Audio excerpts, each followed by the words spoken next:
Yeah, that's good. That's better. Hey, everybody. We are here to just have some fun. It's the Yeah. Donald Trump inauguration stream.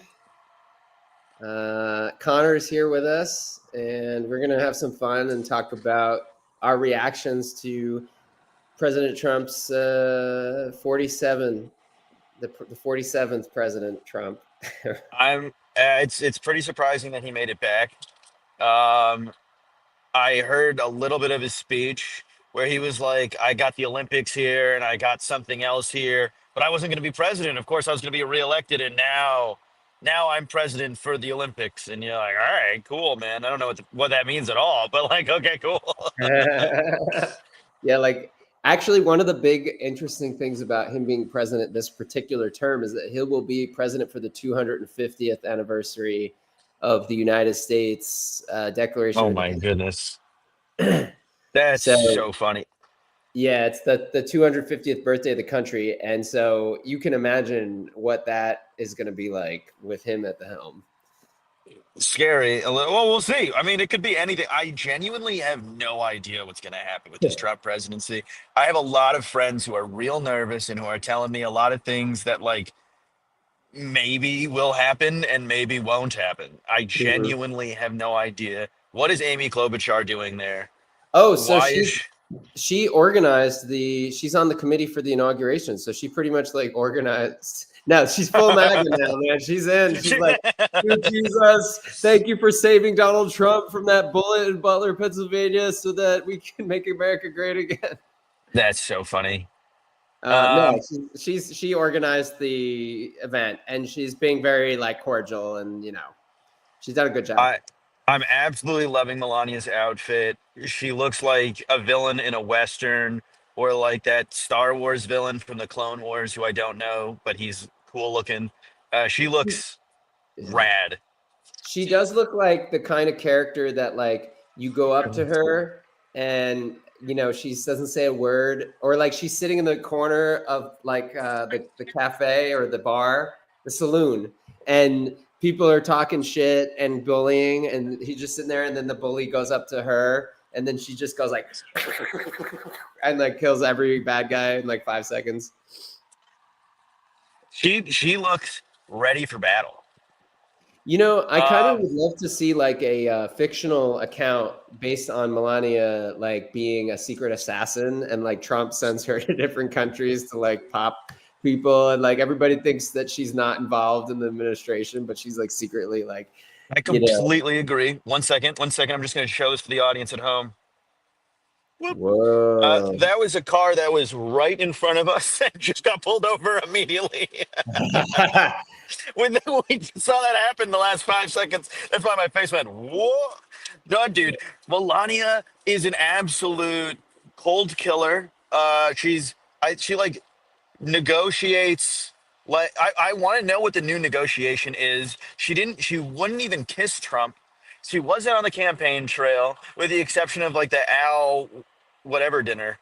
And like, it's the first time she wouldn't go to the White House for like 2 months or something like that. It was like 2 or 3 months because she was like renegotiating her like their like marriage contract or something. I don't know.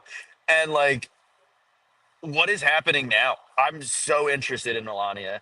Uh, who cares? Does anyone really care? Not really. Whatever the hell that jacket was, there's gonna be a lot more of that. Well, I always thought it was interesting. One thing I learned about Melania recently was that I watched a video of Barron Trump when he was a little baby. Yes. And she goes to him, "What would you like for Christmas this year?" And Baron goes, "I would like a set of drums because I want to play the drums." And like, it turns out Yeah. that like, it was like, clearly Trump was not that involved in Barron's upbringing, because he Yeah. literally had his mom's accent in English. It's so funny that Baron. I mean, I wonder how long it took, like how much schooling it took to make Baron sound American because of how little Donald was around. So sad. Wow. Sad. So Um, sad. I Unfortunately. want to talk about one thing right off the top. I think there's so many places to go here. Rest in peace, Jimmy Carter, and that's where we're gonna start. Yeah. Jimmy Carter leaves office. I don't know, an hour after he leaves office, the minute he leaves office, somewhere in that timeline, Reagan is sworn in and the hostages are released from the Middle East. And a week ago, within the week, a ceasefire had been negotiated for the Middle East. Reagan was a TV president. Trump is a TV president. They're both old as old as you can be. um, it is so reminiscent of Reagan coming into power with his no nonsense energy. I really don't know how much Trump had involved with the ceasefire. However, I believe the information that I have seen is that he went golfing a couple weeks ago with the guy that helped broker the peace treaty in Israel. That guy, I think, was at his rally yesterday because we He watched was at his rally. his MAGA Interesting. victory rally, which like began with the craziest prayer I've ever heard. It was like these two young girls got up and they were literally like, "Dear Lord, please like destroy all opposition to our president. Thank you." You know, and what's interesting, so let's talk a little bit about the religious aspect Yeah, because Franklin Graham gave a prayer during the inauguration, and the prayer included. And first, before he started the prayer, he said, "Mr. President, after all they tried to do to take you down, it's amazing to see what God does in the world." So he's implying that God, put a shield around Trump against the Democrats, sure. which is something Trump supporters believe. A lot of Trump supporters believe, not all, obviously, but a lot of do believe that. And then, in addition, during his prayer, he said that God had protected Trump and that God chose Trump to be president. And he quoted the scripture verse of God removes kings and puts kings on thrones, like a little bit of a subtle dig at Biden. And then Trump also said that God saved him from the bullet so that he could make Yeah. America great again. What are your impressions of that? Um, how many times did someone get shot at? You know, it was crazy that he was shot at as many times as he was, and it's really, really crazy that he turned his head and only got his ear shot. I mean, there's a lot of fishy things going on with the shooting. The CIA couldn't climb up uh, uh, something that like The Secret the Service. roof was. Yeah, the Secret Service was couldn't climb up the roof because it was on too much of a slant. But a kid can just be there with a gun for like an hour. People saw him, reported him to the cops, and the cops were like, "Eh." Like it was the same thing when we were living together and we were watching January 6th happen from the comfort of our home in Washington D.C. We were watching. We found this really cool stream. I think it was like Anonymous or something like that, where we had like 20 different cameras. It was news coverage we saw. We were seeing um, people's personal cameras as well, and then like small town grassroots type of like shots. And what we were seeing was like policemen opening the gates for the riders. It was just like one of those things where I was watching and I was like, what is this? And then when you hear about the shooter for Trump, he just like gets on and the police are like okay with him getting on. Now, these are two very different situations, but it was just like both very odd police Yeah. relations with Trump. Yeah, and I mean there was also people who saw the shooter before he fired. Yeah. But I mean, assassination. The thing is, there have been other people in history who were nearly assassinated and not. Harry Truman Reagan. was almost assassinated, and actually, the guy who came to shoot Harry Truman Harry Truman stuck his head out the window of his. He was staying at the Blair House, which is across the street from the White House, because they were doing renovations, and this guy showed up and tried to shoot Harry Truman. And like when it all started, for some reason Truman decided to stick his head out the window and like was basically just like, "What's going on?" And like it would have been the perfect time for the guy to shoot Truman, but he didn't, and Truman lived. And Reagan was the bullet was inches from his heart, and he survived. And so these things happen where you get shot at. The other thing, I was at Dealey Plaza recently. Yeah. Like actually a week ago, I was at Dealey Plaza, and I went to see the spot where JFK was shot. And I stepped out on the road and I looked at the book depository, if you believe that that's how he actually got And you shot, which saw I a do. second shooter there. I believe that Oswald got the shot from that building, because I looked and I was like, this wouldn't actually be that hard of a shot, because JFK is already, you've got JFK driving. If you're here and JFK is driving away from you, you've got a few seconds of like clear view to take the Yeah. shot. And I also just didn't think it didn't look that far to me. I think the guy at Butler actually might have had a harder shot, but I think we're getting a little bit off the track here, because we want to talk about Trump's inauguration and what we thought of his inauguration speech. And so your first impressions of his speech and his inauguration in general. Um. So I was just for the audience. I was coming in from Canada. I spent the weekend, a long weekend in Toronto. It was a nice time. It was a fun time. I saw a lot of music. It was a lot of fun. So I was saying that to get into, I've only seen. Normally, I would be watching all things, seeing, like, hearing what everyone's talking about, watching whatever I can. And so I have only been able to see what Washington Problems has posted on their Uh-huh. Instagram, and what like anyone else on my Instagram has posted. I'm seeing the Bernie memes. I'm seeing him sitting like the mittens, him not standing up. I'm seeing um, my impressions from what I've seen from Trump's speech is that it looked like just another MAGA rally. Like it looked, he was performing. He was saying, he was talking about things that I'm not sure like what they had to do with the inauguration, but like I don't know. I think there's like a different what's the best way to say this? There's like a different vibe around him coming in a second time, especially with the amount of votes that he got, the fact that he won the popular vote as a Republican.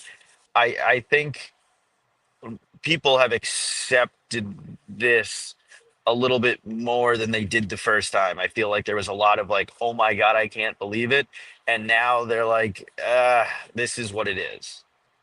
Yeah, Um, I think there's a whole generation, obviously, of people who, for them, when they think of president, the first thing they think of is Donald Trump. And so there's a whole group of people that, that's crazy. Yeah. they came of age during the first Trump term, and now seeing him return to the White House is pretty normal for them. It's really more for the people who lived through many presidential administrations, who remember going back to maybe even, LBJ, or remember Carter and Reagan and all those presidents, that it's harder for those people to adjust to the idea of a Donald Trump presidency. But most of the Yeah. young people, I'm at a university, and although there are some young people who are like distraught, the level of distraughtness over a second Trump term is much higher among people in the, I would say, from my age up. So from 40s up, those people are more distraught about it. And like a lot of the young people are either like, he's a clown, I don't like him, but whatever, or they're like, I like him, or they don't have an opinion at all. Yeah. I think with the voting demographics, it was clear that like what everyone thought the younger generation was going to be is was heavily miscalculated. And like I think a lot of the younger generation is like culturally very liberal, as Hmm. which I feel like was the same thing when Bush was president. It's like, oh, I'm fiscally conservative, but like, culturally I'm very liberal. Like I feel like it's the same thing This is another Uh-oh. iteration of. Look who it Um, is. Sorry to interrupt, but oh my goodness. what did you think of the row of oligarchs, the row of tech The billionaires at the front row? um, What do you think that was about? yeah, I think Trump's going to get real close with tech. I think which is interesting because so here's my feeling on like how the Democratic Party has strayed from where they were when growing up. Bush was a Republican, and it was like big companies, big oil, you know,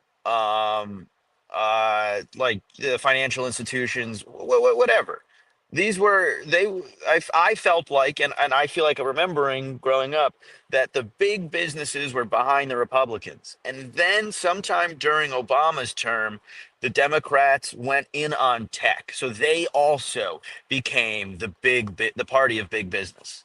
So it was just whichever big business you're interested in. And at the time, like tech could have been anything. You know, the internet's booming, and there are so many new technological advancements that could really help our society. And now, at this point, you know, the difference between first Obama and second Trump is like, all right, now tech is like destroying everything already. Like we don't even have Skynet yet, and it's like everything's AI is not good, and like what they're selling to us is also not true. But all of that is to say, the lead up for like it's interesting that the Republicans were really against tech and were against the growth of Silicon Valley, and now Trump is in on that.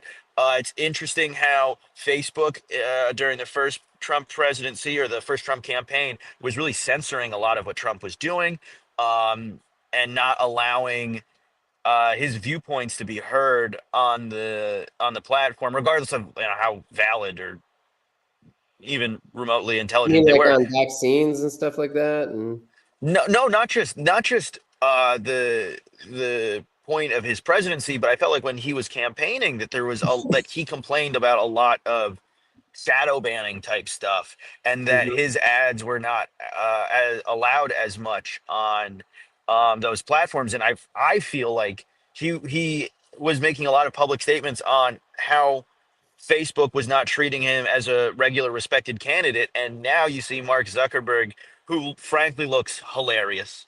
He looks ridiculous with the haircut and pretending to be like this jujitsu bro now. Sick. Your Yeah. buddies with Rogan. Let's all move to Austin, baby. Anyway, like I think it's really interesting how much I thought he was going to do away with Elon after he and Akash. No, that's the wrong name. That was the name of a comedian. I don't remember what the guy's name was. The him and another guy like went really in on talking about taking engineering jobs overseas, Vivek? which was Vivek Ramaswamy. Thank you so Yeah. much. Um, I thought that that was going to be the beginning of because Trump just fired people in the first. Right. He fired everyone in the first go around his first presidency. So I just thought, okay, Elon's gone, and he's still really embracing the tech of it all. I'm interested to see where that goes. I'm worried. There's nothing I was more disappointed in the Democratic Party than their kowtowing. What do you know what I'm trying to say? Doesn't matter. Kowtowing. Uh, Thank you, kowtowing to big tech. And I was really disappointed that they went that way. And that is Trump is going head first into it. So I'm a little worried. I wonder what he's Yeah. going to do.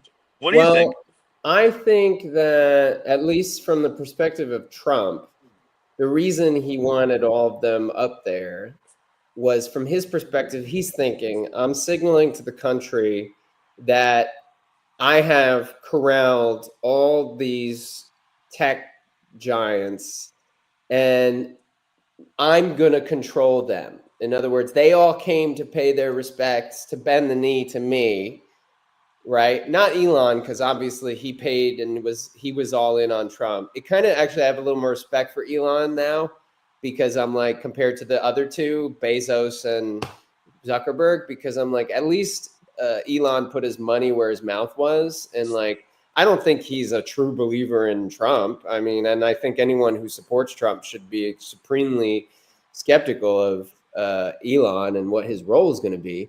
But I think that um, Trump was attempting to signal to the country that he had corralled these Okay. rich oligarchs, these tech billionaires, and that basically he's going to make them work for him and that he's going to be in control of the situation now. Now, it depends on how you view it. Other people will view that the presence of those men in the front row of the inauguration as a sign that Trump is under the thumb of the tech billionaires, Mm. and that they're standing over his shoulder watching his every move. So the question is, which is going to be the reality? And Whoa. um, Sorry. yeah, it's tough to say. I mean, I think, I think that it's very possible that if certain tech billionaires do things that he doesn't like, that he will go on Truth Social and like denounce them and have a big public feud with them. On the other hand, he may bow down to a Mark Zuckerberg or whatever for whatever This is reason. It's this tough to is say. interesting. Okay, here's my question. So Trump clearly got I think that's the the highest percentage of votes of a Republican victory in my lifetime. However, Amazon is the biggest retailer. Mhm. Facebook owns Facebook, Meta, and like a bunch of other things. Say it again. AWS, thank you. AWS is huge. And they're also getting really involved in the NFL, which is one of the biggest money making businesses in America, well, entertainment wise. And then you have Elon, who is he's shooting off rockets. He's making a whole lot of advancements or whatever. So, Right. what do you think carries more weight? These businesses that are kind of taking over, or do you think the sentiment of the people and the sympathies of the people is what the tech billionaires are trying to curry the favor of? That they're like, well, Trump has the blue collar man in his pocket. Maybe they can trust us, or is it Trump going? I said I'll bring the best and the brightest, and here are the best and the brightest. So now you're supposed to trust me. What do you how do you feel about that? Well, I mean, I'm not sure. I don't know. I don't know how to answer. I'm That not was a totally lot. sure I understand the question, to be honest. Yeah, it was a weird question. Can you Who do ask you? it I in like guess. a simpler Okay. way? Who do you think has the power? Who has more power in the relationship?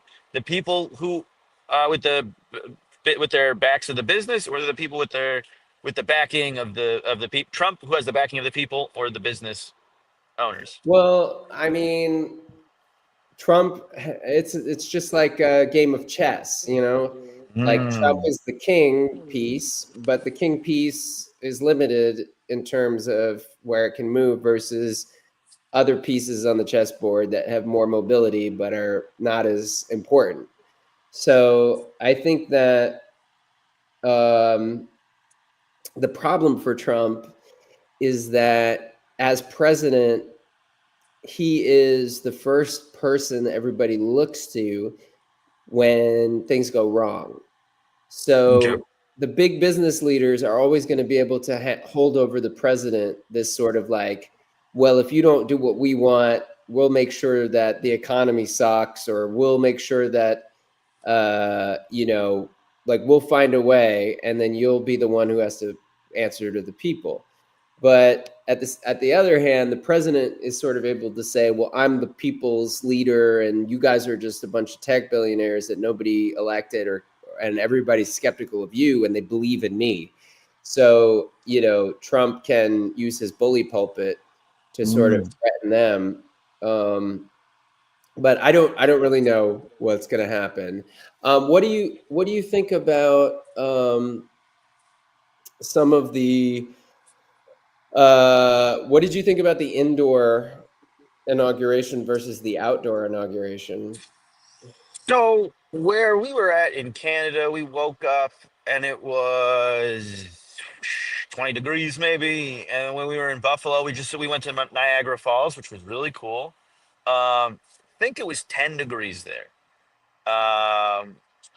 12. It was 12 degrees. And it's 12 degrees right now in upstate or Western New York. It was negative 11 degrees Celsius when we were there. Anyway, it's cold out here, and that would have been no fun. I think I looked in DC and it was 20 something. I think Trump wants to make it look nice, right? He Mhm. doesn't want uh uh his second, because like the first inauguration that he had, like not a lot of first of all, it rained and not a lot of people went. I know people that went, who were Democrats, but I was a senior in college at the time, and we were all politics students. So some of the kids were like, "We're just going to go check it out," and there weren't a lot of people there. He was clowned Mhm. and ridiculed for how few. So if it's inside, he has the ability to like sell out. You know what I mean? Mhm. Like, Yeah. oh, we sold out a smaller venue instead of like an unlimited seater, in really bad weather. So I understand Trump's move. I'm not surprised by Trump's move. And the views are kind of cool inside. Now, it does make it look a lot more fascist. It does make it look like scarier for sure.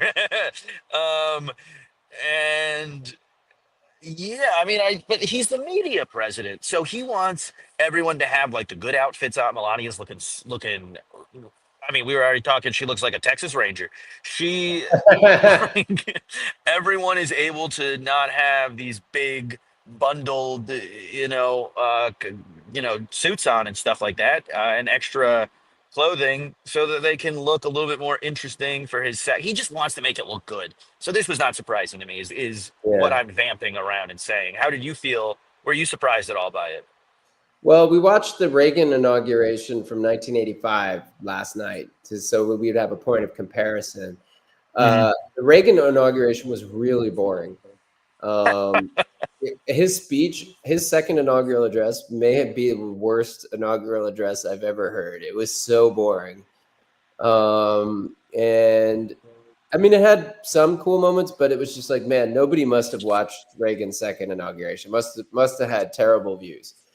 I think Trump's second inauguration was way better than that one, and it was fun to watch. I mean, we sat down, we started watching at 11 o'clock, and we were going like, oh, there's that one, and there's Clyburn, and there's here comes uh, Dr. Biden or whatever, and we were kind of like discussing.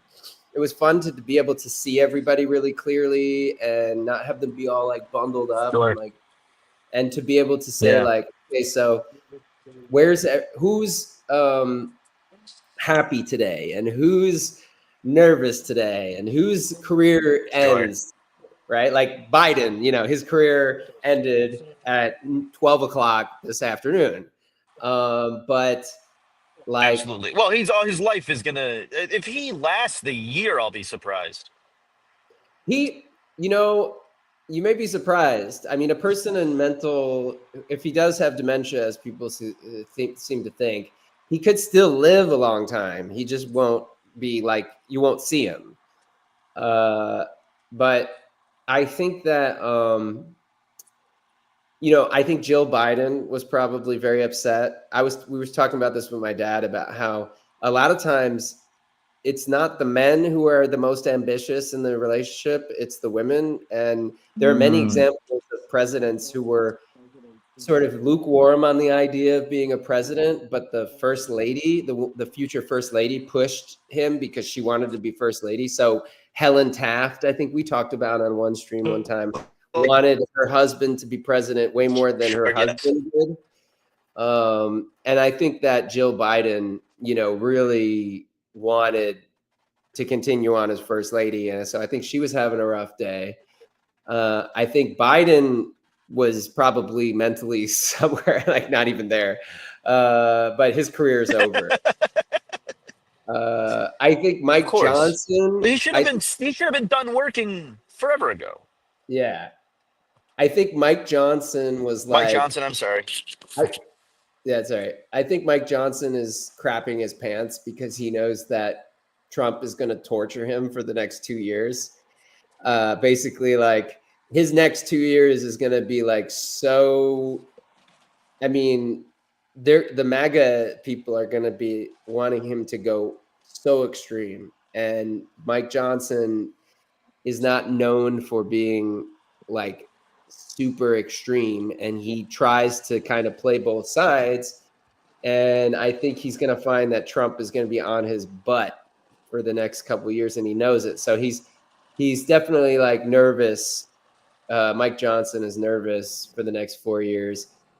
Here's one though that we hotly debated here, which was Kamala Harris. What is her future? Oh What do you think? man. Do you think she has do you think today was the last day of her career, or do you think today was the low point from which she'll rise up over the next 4 years, and that we will see her on the campaign trail again, maybe even become the next Uh, president? What do you think? That's a great question. That's a great question. I'd like to say right before I answer that, I'm in the middle of absolute nowhere, Buffalo. So I think I'm like a few seconds delayed, which is why I was interrupting you like that. So apologies for that.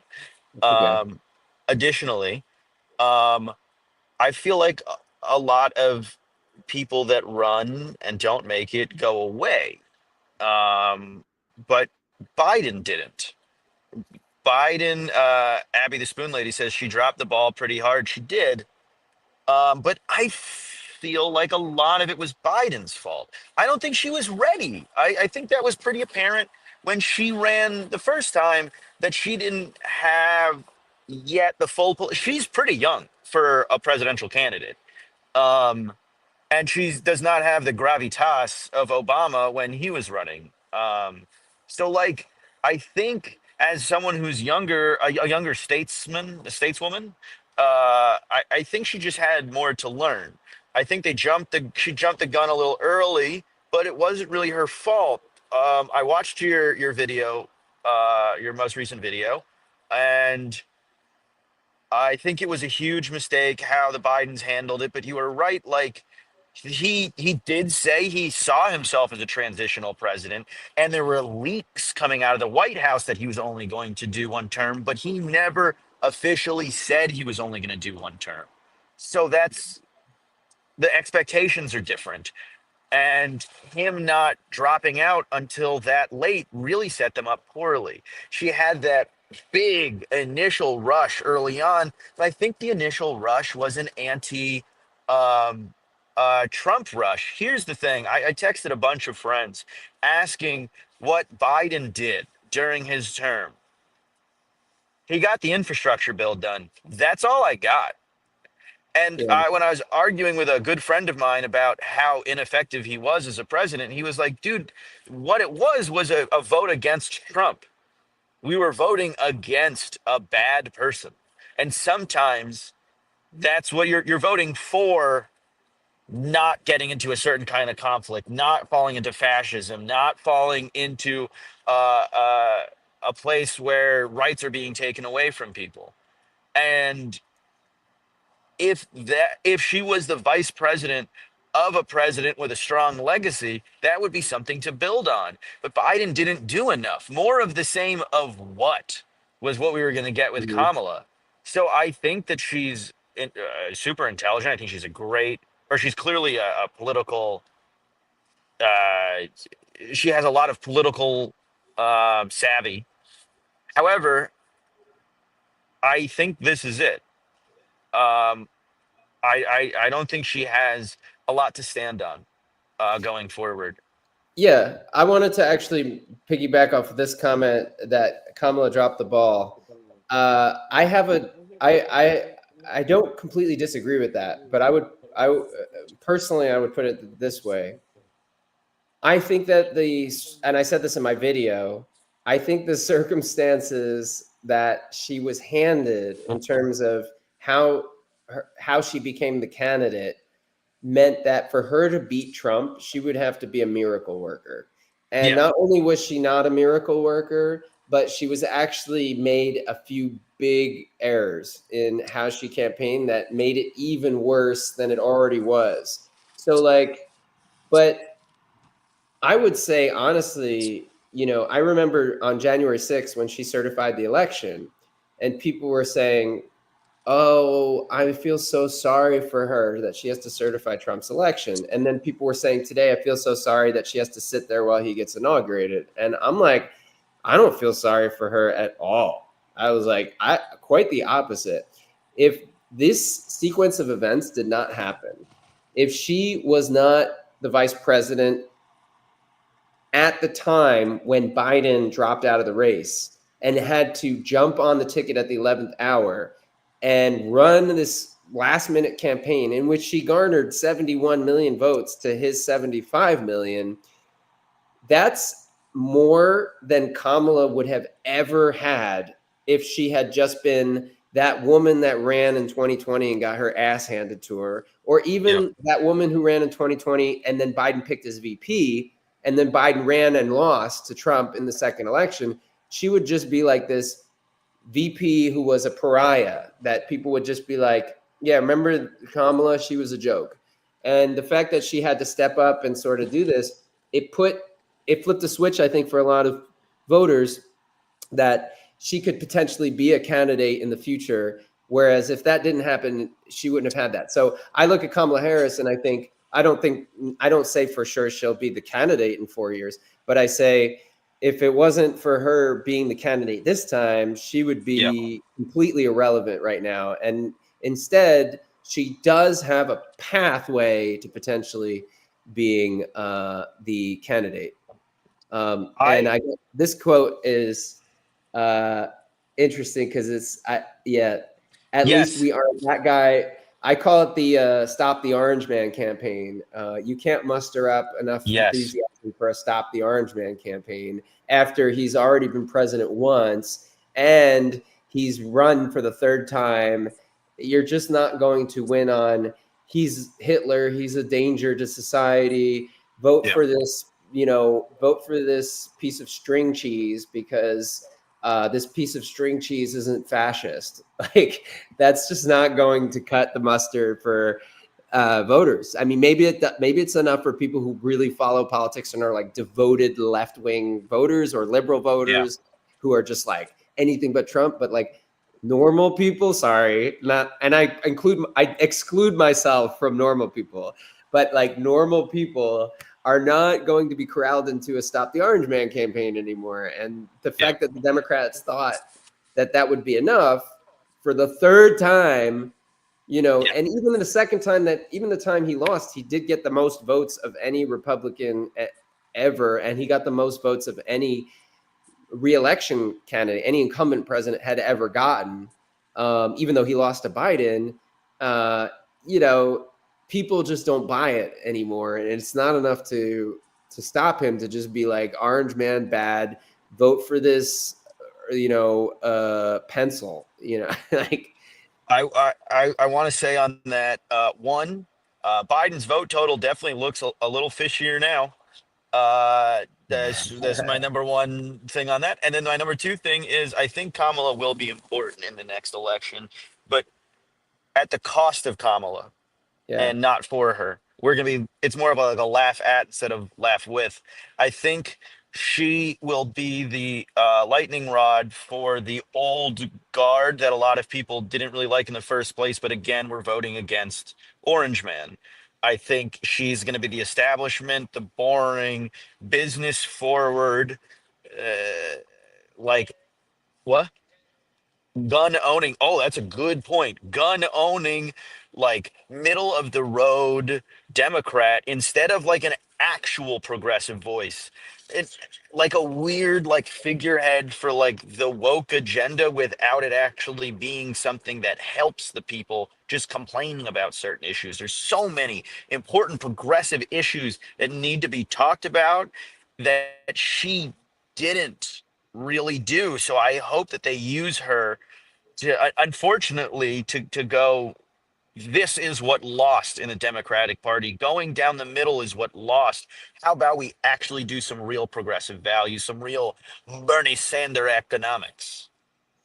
Yeah. And although after Bernie's second run and his lining up behind Biden, I'm pretty skeptical now of any candidate who comes out and says, I'm the progressive candidate. I'm now like Sure. going, are you, or are you just there to sheepdog the left wing voters into eventually voting for the corporate Democrat? Because I I don't know. feel I like, feel like he had to.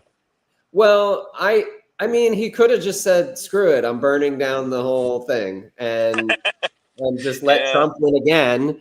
And then, then maybe Trump would be leaving today instead of starting his second term.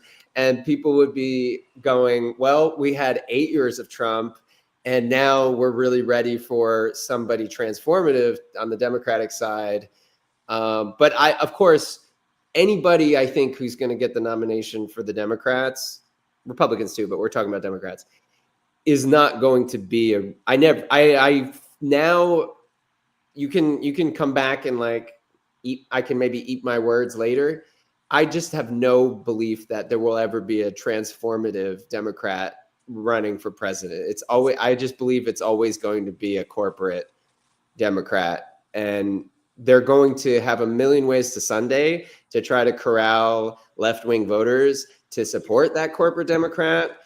But I just don't see that the Democratic Party nominating the transformative left-wing progressive figure as like a something I see as a possibility anymore. Especially because even though I don't think Trump is going to be um, a progressive, he has been mimicking the rhetoric of progressives and like the working class, and that I'm behind the working class, and a lot of working class voters are voting for him. People, they did Yeah. vote for him over Kamala. So to me, the Democrats don't have um, a leg to stand on in terms of You ready for Mark Cuban? for president. Mark Cuban certainly going to be running on the Democrat. He's gonna be like, did you guys enjoy some of what Trump brought?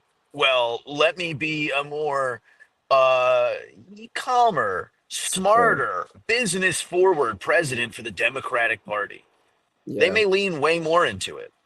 hmm I think they will. I think that it seems that whatever Trump tapped into, the uniparty consensus is on board now. Like this is a totally different vibe from when he first took office. When he first took office, everybody was running, fleeing from him as fast as they could to let Yeah, everybody know I'm not with him, I don't support him, and I'm just standing here waiting for him to crash and burn so that I can come and save the Republican Party, or I can come and save the country as a Democrat.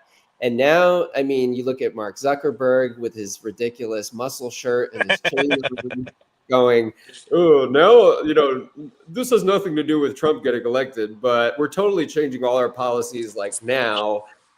And then he goes on Joe Rogan and he tells Rogan, well, now's as good a time as any to change the policies. And Joe Rogan's just like, yeah. I mean, not to throw shade on Joe Rogan for that, but I just sort of felt like, sure. Joe Rogan just shows you people, whatever, and he doesn't push back on people. But I think a lot of people watched the Mark Zuckerberg interview and kind of left being like, I still don't trust that guy, even though Rogan didn't really hold him to the fire. Nobody feels like, oh well, I trust um, Zuckerberg. But what I'm saying is that this time there's instead of a mass sort of rats leaving the ship kind of vibe, you're getting a sort of like everybody's trying to hurry up and say, well, like Eric Adams, other people saying like, hey, I Yeah. can work with this guy. Hey, Ma- I do want to Bowser solve the said that. crime. I do want to stop the immigrants or whatever. And so, I think that whatever Trump is bringing is really shifting the Overton window hard over, and it's gonna be hard to pull it back left again. Um, um, Muriel Bowser made a statement that she is ready and willing to work with Donald Trump. Honest question. Do you think Trump will try and stay after 4 years? No. So this is something that I have to talk to with my very liberal friends.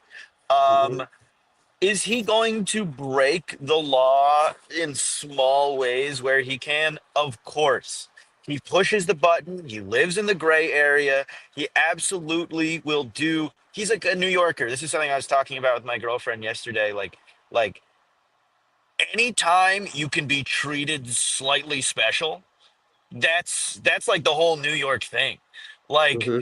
oh, I know a guy. I can get in here. I can get special treatment. He always wants special treatment. And by the way, so do I. So, like, I totally understand wanting to be the cool guy. And he will try and get special treatment. I don't think he is going to egregiously go over any law that doesn't like. He wants to be the cool quarterback. He's the quarterback right now. He is running the before when it was like sort of Trump's party. Now it's 100% Trump's party. And he wants to keep it. He wants to stay cool. He wants everyone to like him for sure. The dude's a narcissist, but also like he ran a TV show. Okay, but what if He needed you good wait? ratings. Wait, but what if he gets Yes, to yes, yes, year yes. 3 and his approval ratings in the toilet, and he says to himself, "Well, I don't want to leave office with a bad approval rating, so I might need to figure out a way to hang on so that I can get my approval back up and leave on good terms." Or do you think? I I, I think no. I think now in responding to that question, Hmm. um, he could make an announcement that he is going to try to see how a third term could be in play for presidents moving forward. But I don't think he would do it. If I can make that delineation, like he's going to say dumb shit. He's going to do dumb things. But like I I wouldn't be surprised. I would be surprised if he actually accomplished breaking anything egregious, doing anything against the law that no president had done before. Now, I don't know how many other presidents in the past have been president as a felon. Probably zero. I believe zero. But Hmm. he became a felon after he ran, and it's illegal to run for president as a felon. But he was already running. No, Hmm. it's not. I'm pretty sure it is, isn't it? It's illegal to Can you run? run. Yeah, as a felon, isn't it? Am I Um, wrong? isn't he technically classified as a Oh, felon based on that case in New York State, though? yeah, but he was already running. Julia's telling me that you can run as a felon, so maybe I'm completely off on this. I thought you weren't You allowed to can't start vote. running. You can't You vote can't as a vote. felon. You can Okay. run it. You can run. There's really no Oh, qualifications in the Constitution except what's that? interesting. She said you can't work for Burger King, but you can be president. You can work for McDonald's. Well, yeah. There's the Constitution is very vague on um, what who can be president. That's interesting. 35 I years thought you couldn't old. run. You have to be 35 years old and a natural born citizen. That's it. And you have to now, because of the 22nd Amendment, you have to have not served 2 terms. So I think that uh, as far as any legal way that Trump could hang on for another term, there's only the repealing of the 22nd Amendment, which would be very difficult. But if Trump did really well in the midterms and had enough votes in both houses, No. that would be on the table. And if anybody would do it, it would be him, in my opinion. So, I feel like he like maybe he could put his son up. But I feel like those videos we would see of Jordan Klepper being annoying as all hell, being like, what do you think about Trump? Would you see him for a third term? And they're like, I would see him for life. I will love Trump. He's got to do. Remember like that thing where it's like 1 week. Let me be dictator for 1 week, and those mhm, people are like, let him be dictator. Those are like the worst and dumbest of people.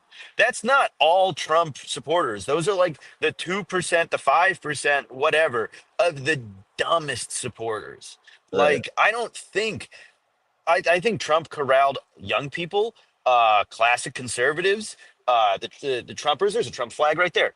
I feel like he corral and liberals who are sick and tired of the Democratic Party letting them down over and over and over again. I think if he tries to push something like that, he has lost 70% of those people. Maybe. Last question though. Okay. Okay, and then we're gonna wrap up the stream because we're getting to an hour here. And I think an hour is good for this stream. Uh, Sure. last question is, what did you think of the fact that former First Lady Michelle Obama did not appear at the inauguration? Mm, that was really interesting. Um, you see Obama buddying with Trump. But Obama's so cool, dude. Like, what do you expect him to do? He has to be cool. And he has to, like, if he's buddying with Trump, maybe he'll listen to Obama a little bit.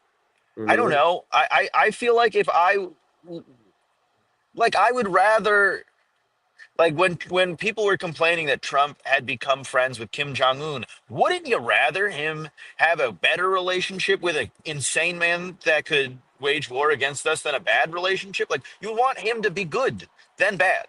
And so like I don't blame Obama for doing that at all. I think that was a good political move, and he's a great political mind. Um, Michelle not showing up maybe shows her disapproval of it all. It gives like a half stamp of the Obama approval. Hmm. Um, I don't know what she could have been doing that was more important. Like, what are you doing that you're not? She had a thing. She had a movie to attend to with friends. Like, Yeah. where are you going that your husband who was president isn't going, and that you are not required to go to certainly, but are expected to go to. I think it's a statement. Um, I'm not sure exactly what the statement was because it wasn't. You know. What is your opinion on it? How do you feel about it? Well, okay. First of all, Trump didn't attend Biden's inauguration, which to me technically gives everyone the freedom to not attend his at that point. Okay. So I would say from that perspective, she has technically. I think before that, maybe I would have been like, how could you not go to the inauguration? But since Trump did that, I have to be like, well, it's only fair if he didn't go to theirs that they don't Sure. go to his. But I was also sort of struck by the fact that like Hillary Clinton was there and Kamala Harris was there. Those are two Sure. women who way more than Michelle Obama have a decent reason not to show up. Like, Yeah. right? Yeah. And No, you're what 100% is right. Michelle Obama's reason? She wasn't, it's not like, okay, Trump never defeated her husband. She had a dinner Um, party. yeah, like she didn't like Obama didn't lose to Trump. In fact, Trump waited until Obama uh, was no longer eligible to run for president before he ran because Trump like did if some like let me see like exploratory stuff in 2012, but nothing came of it because he knew that he couldn't defeat Obama, and there's video footage of Trump saying that. So I know Trump said a lot of shit about Obama, but a lot of people said shit Mhm. about Obama. Any Republican who was elected president would have had a record of saying terrible things about Obama, Saying racist and ridiculous nonsense about Obama. or not just racist, ridiculous nonsense, but Also, just like valid points. There's valid anything. points, of Yeah, course. any number of things like that he's part of the corrupt establishment, that he was, that Sure. he's maybe that Which he he's kind of maybe gay or is. that he was like gay and like hooking up with a male prostitute or whatever number of things like people could have said about Obama during their political careers. Yeah. Like she would have to show up for that. And I just felt like why is she so upset that he's president when he really never had any negative impact on Obama? He negatively like he beat Hillary. So you'd think Yeah. Hillary had a much bigger reason to be like, I'm not going. He said he was going to throw me into jail, and like Hillary still shows up, but like, oh, Michelle Obama was like, I'm not going. And it kind of made me wonder if Michelle Obama's career whatever that career is, which is probably like making Netflix shows. Maybe she's just, I don't know, maybe she has some perfume or something she sells, or she writes books and she gives book talks, and she knows that her target audience is so rabidly Trump deranged that if she showed up, it would really hurt her brand, Mm. and maybe even just her thinking, I might run for president someday. I wouldn't put it past her. She might be thinking, I don't want to be pictured at Trump's inauguration, if I ever happen to decide to run for office. So in that sense, it's sort of like, I'm not mad. I'm not mad at Michelle Obama. I don't care. But I just sort of thought like either she's playing some game by not showing up, but if she just didn't show Yeah, I up, don't care either.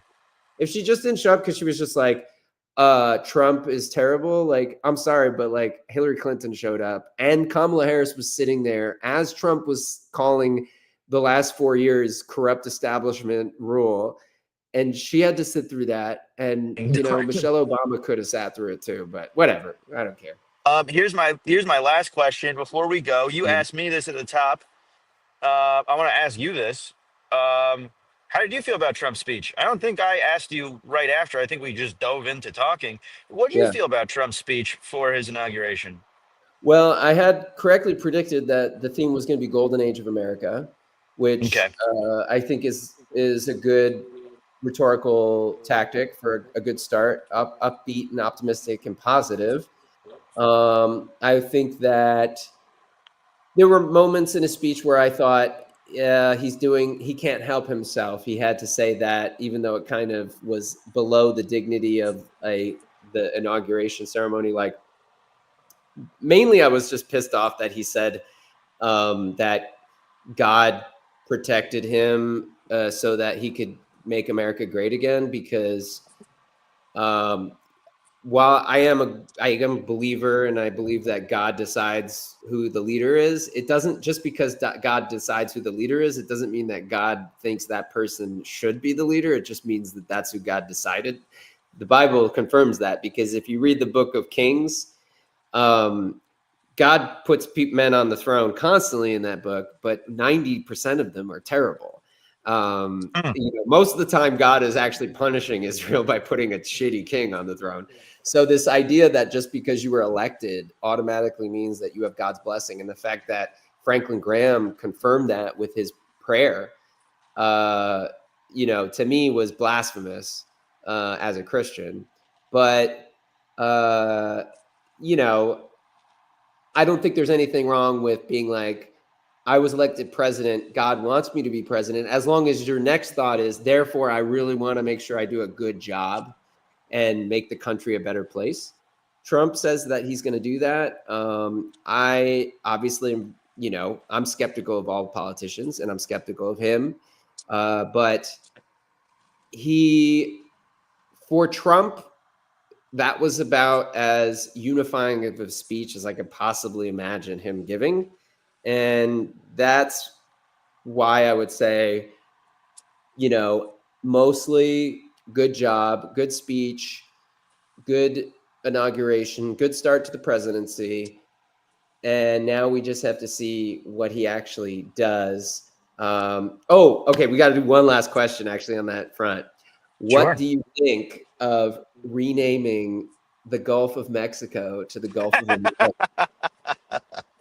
That's He so mentioned it in the funny, speech. dude. I was shocked when he said it in the speech, and I almost thought Harris was going to roll her eyes when he said that, but he did. I mean, I don't. Why? What? Who? Who's like, of all the issues that we need to talk about, we need to get America back on the map physically instead of the Gulf of Mexico. It's the Gulf of America.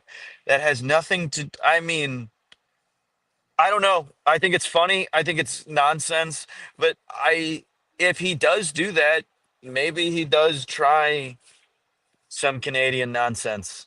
Maybe he does. We were just in Canada. Certainly, no one was talking about being the 51st state. Um, like I don't know, but I do think I wouldn't be surprised if he tries to acquire some land. Ooh, look at all those executive orders. He's getting ready to sign. What do you think the first you think the first executive order is going to be Gulf of America? Oh, I don't know. No, I wonder what the I know first what one's it's going to going to be. be. It's going to be the state of emergency at the border. I think that'll be the first one. State of emergency at the border, probably. That sounds good. I don't think an executive order could be to just be like, Greenland's ours now. I don't think you could do that. But, Yeah. Well, he didn't mention yeah. Greenland in the speech, but he did mention. I was surprised he mentioned Gulf of America because I thought he was really just saying that to troll the Mexican president.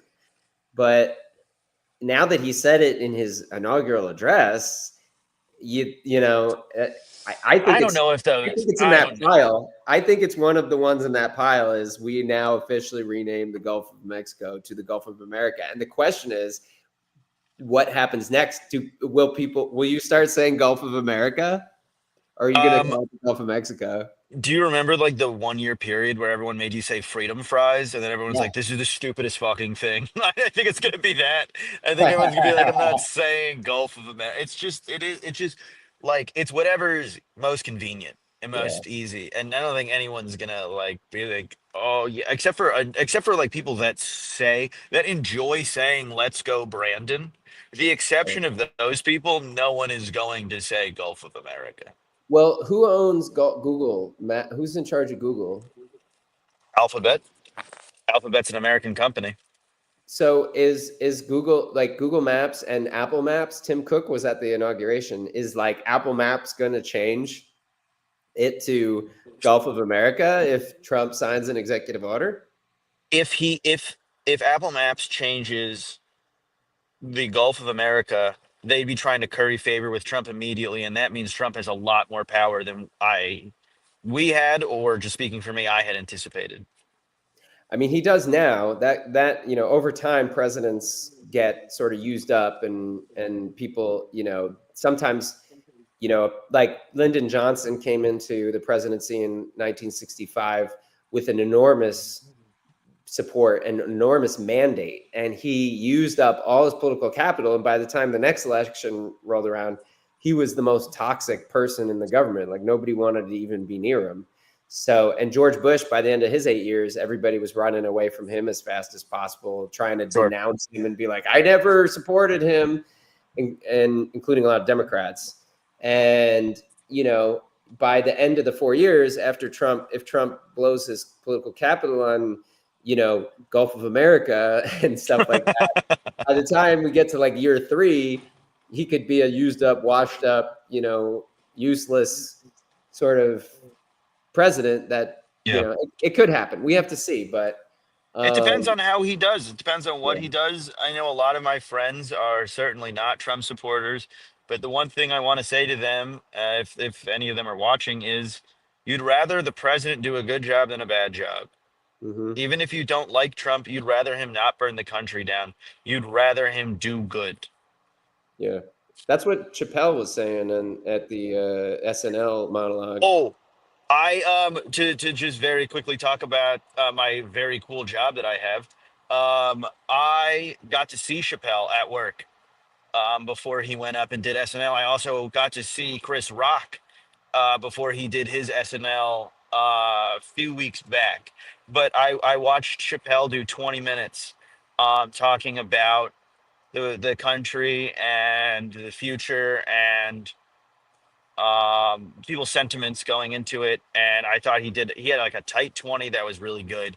And I haven't seen the SNL yet because we've just been having a really good. We saw so much great music in Toronto. We had a great time, but I'm going to watch that when I get home, and I want to hear what Chappelle has to say. I think a lot of that sort of stuff is going to go by the wayside, regardless of how people may feel about someone being canceled and whatnot.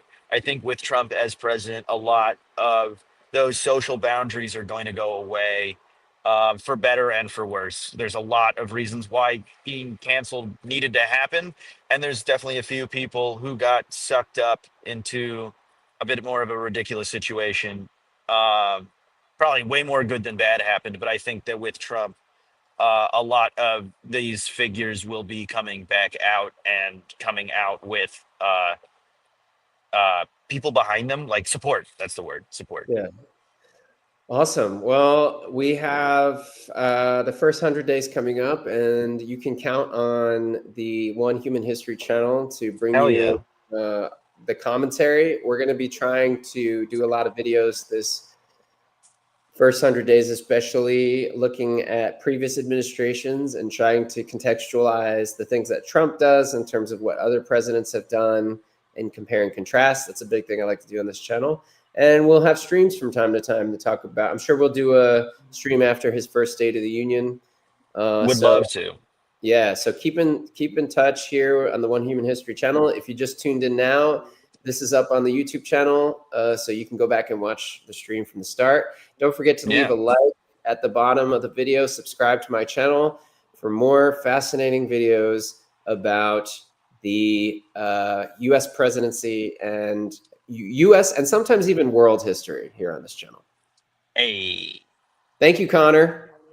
Thank you, Johnny. This was a lot of fun. Thank you for inviting me. All right. Bye, guys.